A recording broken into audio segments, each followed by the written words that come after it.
Hormuud Cable TV وهيلك شعبك.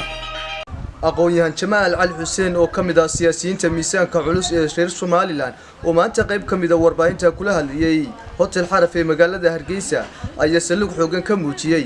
hanaanka garsoorka Somaliland ay u shaqeeyaan isagoo sidoo kalena dhaliilo xoogan u soo jeediyay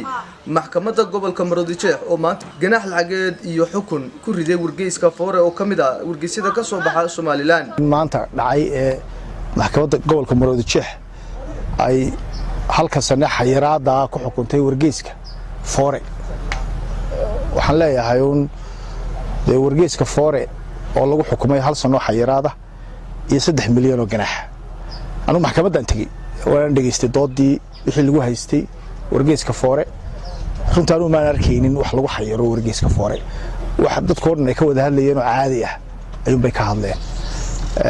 laakiin waqtiyin badan aynu ogeyn oo dalka dhibaatooyin ka jiraan xagga garsoorka ama maxkamadaha ninka ka marxaad furaya anagu hay'adda anaaba igu dhacdayba taasi marka dalka reform buu baahan yahay xagga maxkamadaha ama xagga maartay cadaaladda ama waxyaalaha noocaas oo kale taa dalkeenuna waxaan ku soo caanamaalay in kolba wixii aynu aragno xaq daraa markaan aragno ka hadalno oo hiilino aan waxaan xasuustaa markii anigu aan ahaa musharax xisbiga kale taan ahaa anigoo aan isku xisbi ahayn ayaan madaxweynaha maanta markii dawladdii hore ay la dagaalamayeen ee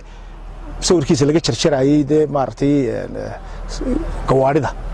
oo isagoo shir saxaafadeed ka sameeyay oo yiri goorma xaaraan noqotay sawirkayga laga jarjaro sawirada anigoo aan iska soo horjeedno kala xisbinahay xilliga ayaan haddana u hiiliyay oo aan ka hadlayno waxaas waa xaq daro dadka bini'aadankana haddaynu xaq darrada ka indhalaalino mar walba markaan aragno mid wanaagsan maxay ahaydey maaha maanta waxaa leeyahay garsoorkan ama xukunkan ku dhacay wargeyska Foore anigu haddii ilaahay laga baqanayo anigu ma arko inuu yahay mid ku munaasib ah xilligan oo ku wanaagsan bal abiil bay qaadanayaan tadoo way soconaysaa waan eegi doonaa laakiin waan ka xumahay baan leeyahay saxaafadana inay xor noqoto way wanaagsan tahay saxaafadda qudheedana inay laftirkeedu ka foojignaato wixii aan wararka ku teenta ayaa wanaagsan waxaan ognahay inuu xeer saxaafadda samaysanay 2004 xilligii Daahir Riyaale xeerkii saxaafadda May goormay maxkamaduhu markiiba dadka kula boodayaan wax horta marka hore inta xeerka saxaafadda wax la soo mariyay maana heeno xeerkii saxaafadda dadka lagu xukumo anu taasun baan oran lahaa